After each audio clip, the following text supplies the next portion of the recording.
監視してるんだからな。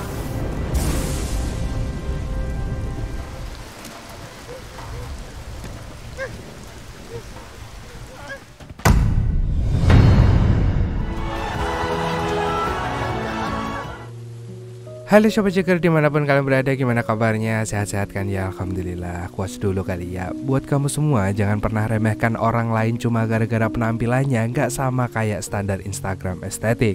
Kita kan nggak tahu aslinya kayak gimana. Intinya jangan memandang merendah orang lain, siapa tahu dia sebenarnya adalah nasabah prioritas Bank BCA. Aduh. Ya meskipun penampilannya juga ngutang di koperasi desa. Oke, kali ini Bang Bejo bakal bawain sebuah film dari Jepang yang berjudul Kaiji The Ultimate Gambler. Film yang dirilis tahun 2009 ini mirip sama film The Animal World yang kemarin kita bahas. Karena dua film ini sama-sama diadaptasi dari manga Gambling Apocalypse Kaiji.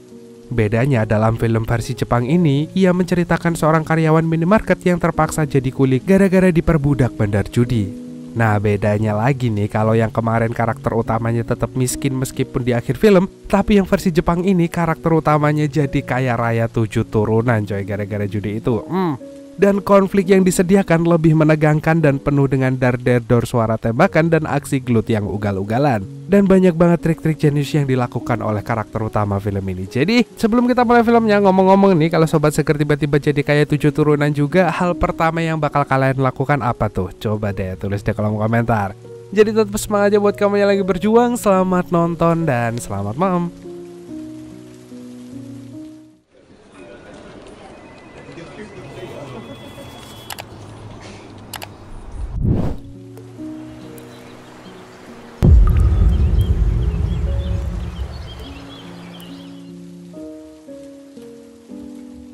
Pemuda ini namanya Kaiji. Dia selalu menganggap dirinya hanyalah seorang pecundang gara-gara hidupnya sangatlah miskin. Dan untuk memenuhi kehidupannya sehari-hari, Kaiji cuma kerja part-time di swalayan kecil di pinggiran kota dan selalu datang ke kondangan orang-orang yang gak dikenal buat makan gratis. Karena itulah ia sangat membenci orang-orang kaya. Kaiji pikir orang-orang kaya itu cuma sekumpulan orang egois yang menguntungkan dirinya sendiri. Dan gara-gara memikirkan itu, Kaiji pun tiba-tiba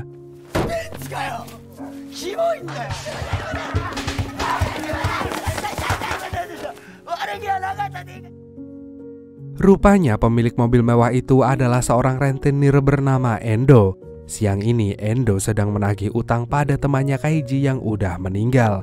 Berhubung teman Kaiji ini udah nggak ada, maka Endo pun menagih uangnya itu kepada Kaiji yang dulu ditulis sama temennya sebagai seorang penjamin. Utangnya kira-kira ada sekitar 300.000 yen dan akan lebih banyak lagi karena masih ditambah bunga.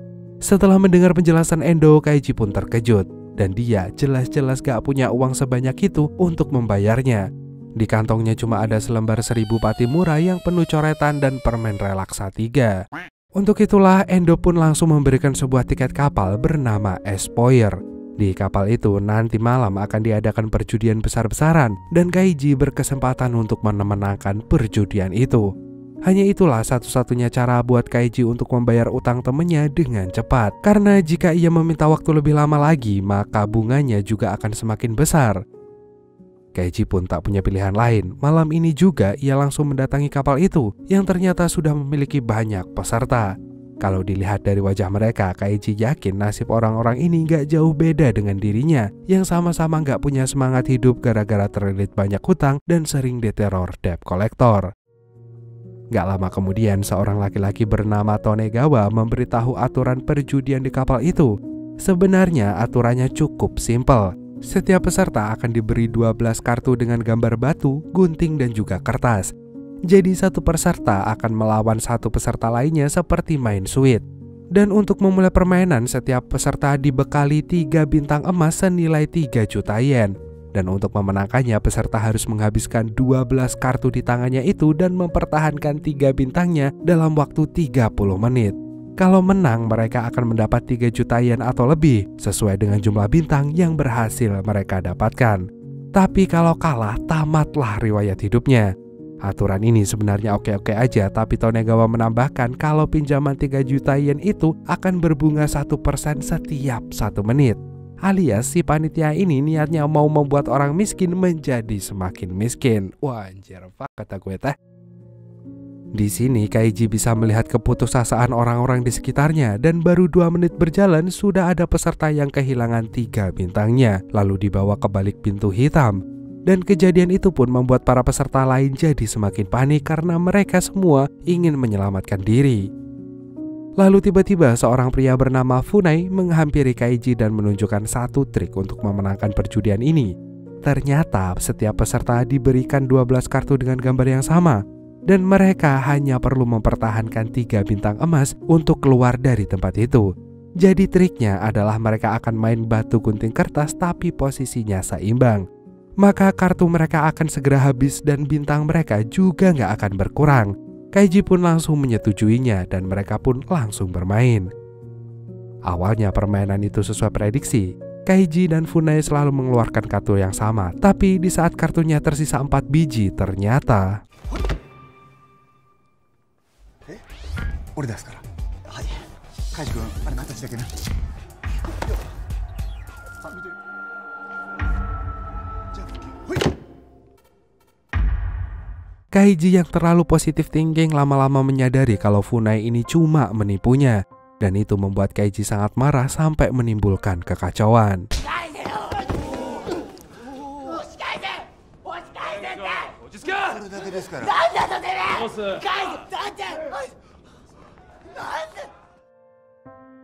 Gak lama kemudian seorang bodyguard datang membawa seorang pria yang baru saja melanggar aturan. Pria yang akan kita panggil paman itu berniat membuang kartunya melalui toilet. Kini paman dipermalukan di depan umum dan membuat Kaiji merasa kasihan. Sementara itu Funai membuat aturan baru. Ia ingin mengacak seluruh kartu milik peserta karena semua orang sudah mencurigai kartu satu sama lain. Di mana ia berniat membagi ulang kartunya dan aturan itu pun disetujui oleh panitia. Akhirnya Funai mengumpulkan kartu semua peserta lalu mengacaknya dan membaginya sesuai dengan jumlah kartu tiap peserta sebelumnya. Di situ Funai ingin menantang Kaiji kembali. Namun karena sebelumnya Kaiji pernah ditipu, Kaiji pun menolaknya. Meski begitu Funai masih nekat. Ia ingin minta maaf pada Kaiji lalu ia berjanji akan menggelar pertandingan yang lebih fair. Akhirnya Kaiji pun menerima tantangan itu, tapi syaratnya gak mudah. Kaiji yang sekarang cuma punya 1 bintang aja harus mempertaruhkan untuk 3 bintang milik Funai. Namun karena Funai merasa keberatan, Kaiji pun langsung mengajak paman yang masih punya 2 bintang buat ikut taruhan. Dan tanpa pikir panjang, Funai pun langsung setuju dan mereka berdua pun kemudian bertanding.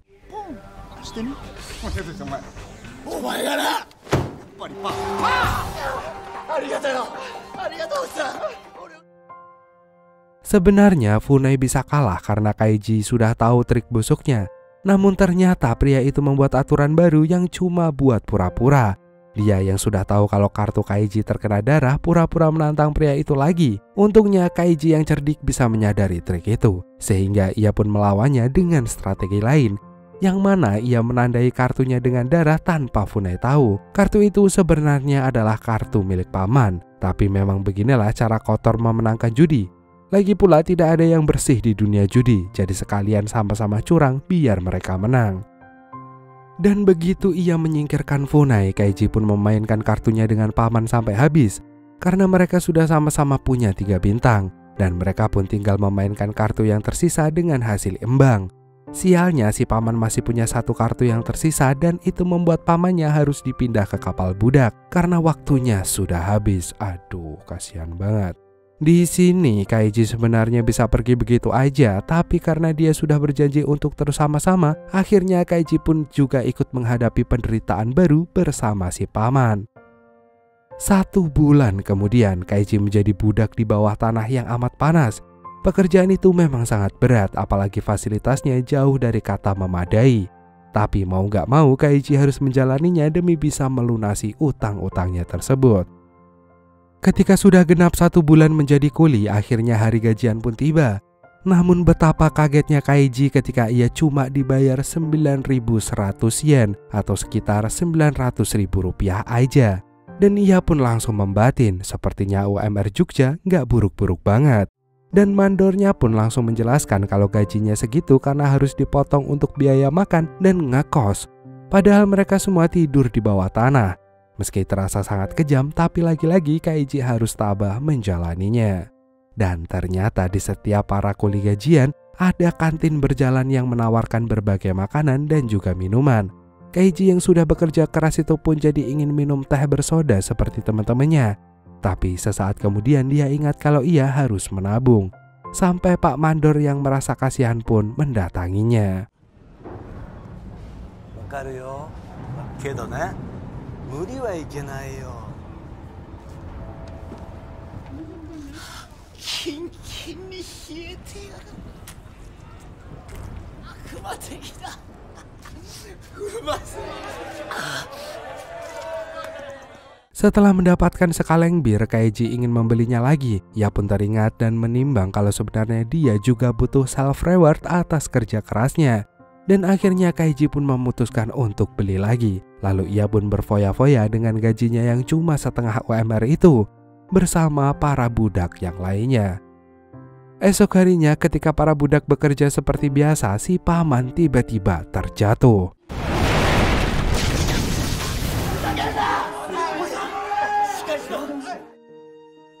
Kaiji pun langsung panik. Dia langsung membawa paman ke dokter. Namun betapa kagetnya Kaiji setelah menyadari kalau banyak budak yang gak mendapat perawatan maksimal gara-gara mereka gak bisa membayar biaya pengobatan.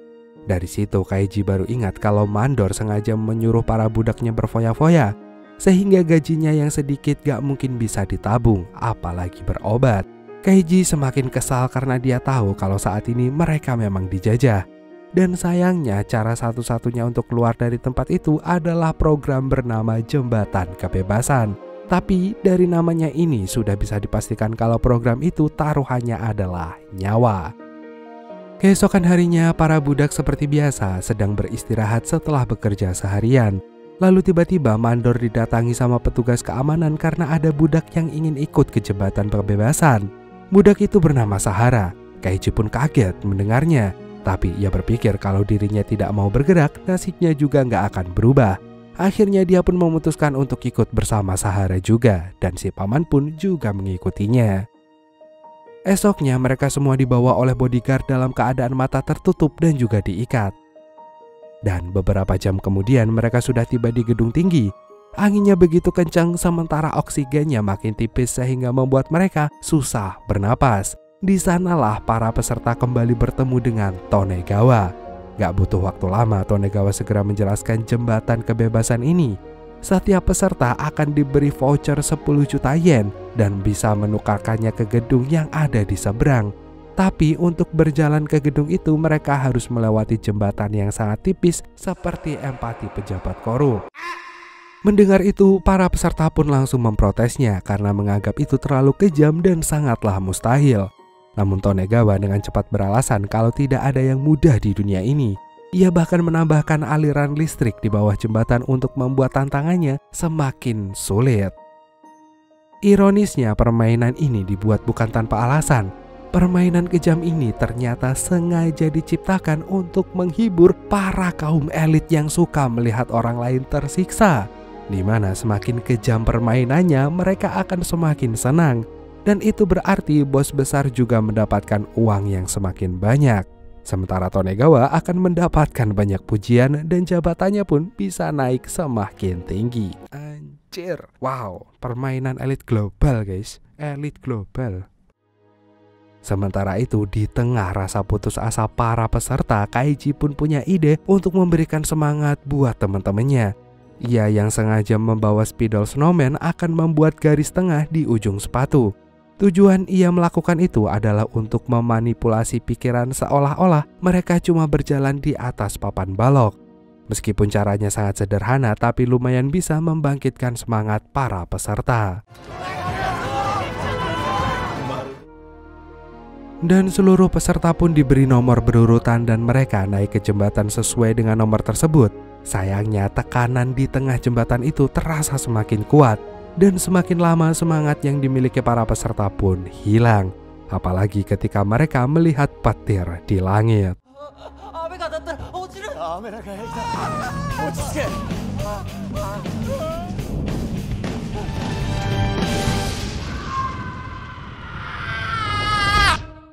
Para peserta lain yang menyaksikan temannya COD dengan malaikat maut pun ikutan panik. Tidak ada yang bisa mengendalikan diri. Bahkan mereka sudah tidak punya harapan hidup lagi. Bagi mereka tidak ada pilihan lain selain berhenti karena tidak punya kesempatan untuk menang.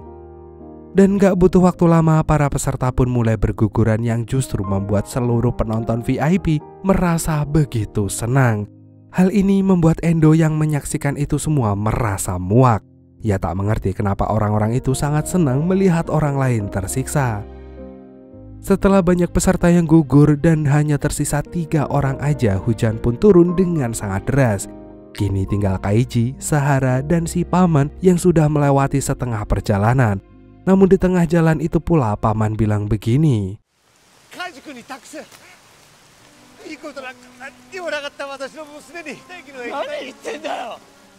Awalnya Kaiji menolak permintaan paman karena ia ingin sukses bareng-bareng.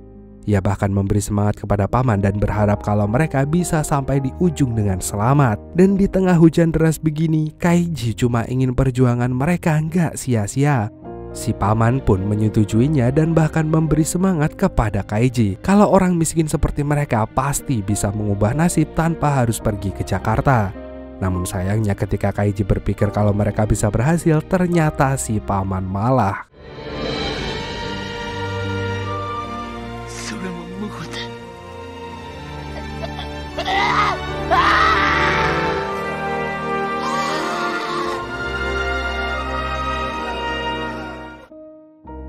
Di tengah kesedihannya, Kaiji bertekad untuk menyelesaikan misi ini.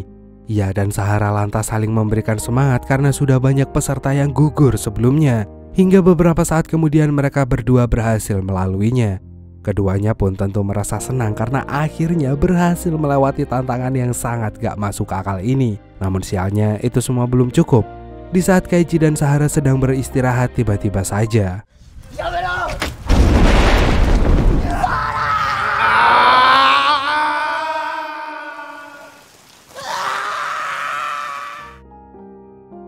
begitu melihat Sahara yang juga gugur tepat di depan matanya, Kaiji pun merasa begitu marah.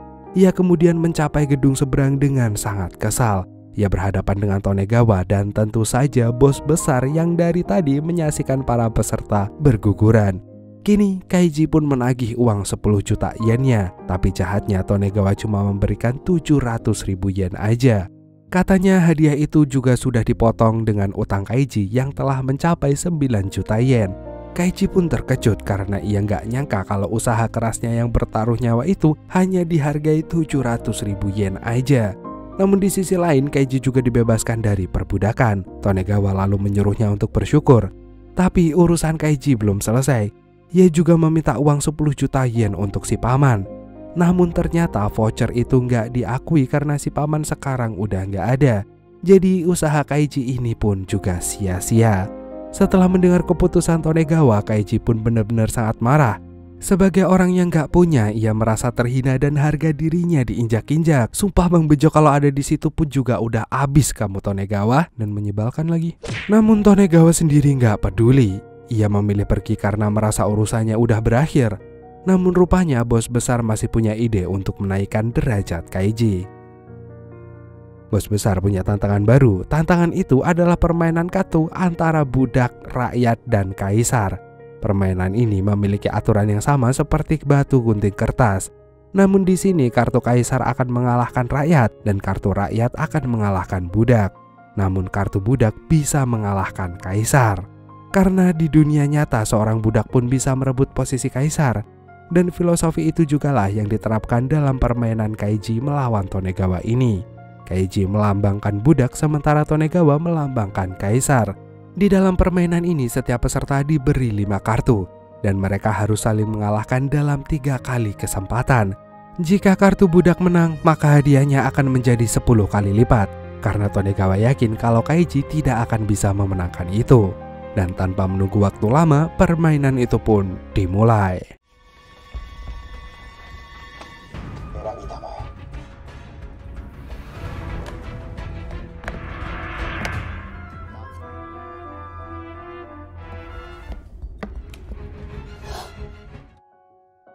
Dan sesuai dengan dugaannya, Kaiji dapat dikalahkan dengan mudah. Tonegawa mengatakan kalau pikirannya sangat mudah dibaca, tapi rupanya bos besar masih memberikan kesempatan sekali lagi, asalkan Kaiji mempertaruhkan semua sisa uang yang ia miliki. Dan bos besar itu akan meminjamkannya uang sebesar 390.000 yen. Bos besar juga minta Kaiji untuk mempertaruhkan dirinya sendiri menjadi budak selama 130 tahun. Dan permainan itu pun kembali dimulai. Di situ Kaiji terus mengamati Tonegawa. Tapi karena Kaiji belum bisa memecahkan triknya, Kaiji pun kembali dikalahkan oleh Tonegawa dengan sangat mudah. Kaiji pun lalu disingkirkan dari arena permainan itu. Dan itu berarti dia akan menjadi budak seumur hidupnya. Tapi rupanya dia masih penasaran dengan strategi yang dimainkan sama Tonegawa. Dan Kaiji pun memikirkannya sampai ia menyadari kalau sejak jadi budak tubuhnya dipasangi microchip. Kalau dulu katanya hanya untuk mengetahui lokasinya, tapi sekarang Kaiji tahu kalau itu juga digunakan untuk membaca pikiran budaknya. Kaiji pun merasa marah, tapi di saat ia akan dibawa pergi, Kaiji izin ke toilet. Di sana Kaiji ingin menantang Tonegawa lagi, dan ia ngajakin Endo untuk bekerja sama. Karena Kaiji sekarang sudah gak punya uang, Kaiji ingin meminjam uang pada Endo, dan Endo pun tidak menerima tawaran Kaiji dengan mudah. Tapi ketika ia melihat keseriusan Kaiji dan di sisi lain ia juga tidak ingin menyaksikan perbudakan lagi, Endo pun akhirnya percaya pada Kaiji kalau budak satu ini pasti akan bisa mengalahkan sang kaisar. Dan ia pun langsung meminjamkannya 50 juta yen atau sekitar 5 miliar rupiah. Setelah itu Kaiji pun langsung menantang Tonegawa, namun Tonegawa ternyata menolaknya. Tapi si bos besar langsung menyetujui tantangan itu sehingga Kaiji bisa kembali melawan Tonegawa. Dan disinilah Kaiji langsung memainkan strateginya, yaitu pura-pura marah seperti orang gila sampai kepalanya berdarah. Dan dengan darah itulah Kaiji bisa mengecoh Tonegawa. Sesaat kemudian permainan ini dimulai. Menurut Kaiji, inilah pertandingan sebenarnya karena tidak ada alat bantu seperti sebelumnya. Semuanya murni dari pembacaan strategi dan cara untuk mengatasinya. Ternyata Tonegawa tidak sehebat yang seperti dia kira. Tanpa membaca microchip, Tonegawa justru overthinking sendiri.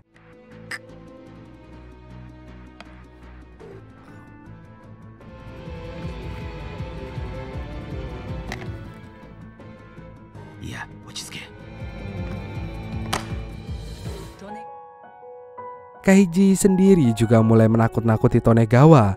Pada detik itulah Tonegawa melihat darah yang ada di kartu Kaiji dan mulai menebak isi gambarnya. Tapi lagi-lagi perkiraan Tonegawa meleset, dan itu membuatnya sangat bingung. Tonegawa nggak nyangka kalau Kaiji bisa mempermainkan pikirannya. Namun Tonegawa juga ingat bagaimana trik Kaiji ketika mereka pertama kali bertemu di kapal Espoir. Noda darah itu pasti cuma bagian dari strategi, sehingga Tonegawa ingin menangkisnya dengan mengeluarkan kartu kaisar. Tapi ternyata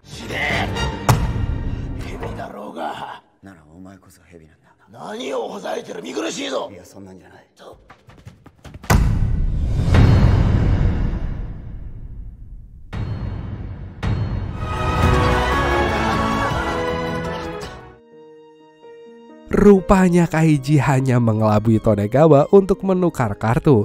Padahal nyatanya tidak. Dan dia hanya murni membaca cara berpikir Tonegawa yang angkuh dan suka besar kepala. Jadi akhirnya Tonegawa lah yang akan menjadi budak selama 130 tahun. Sementara Kaiji bisa memenangkan 500 juta yen atau setara dengan 51,6 miliar rupiah.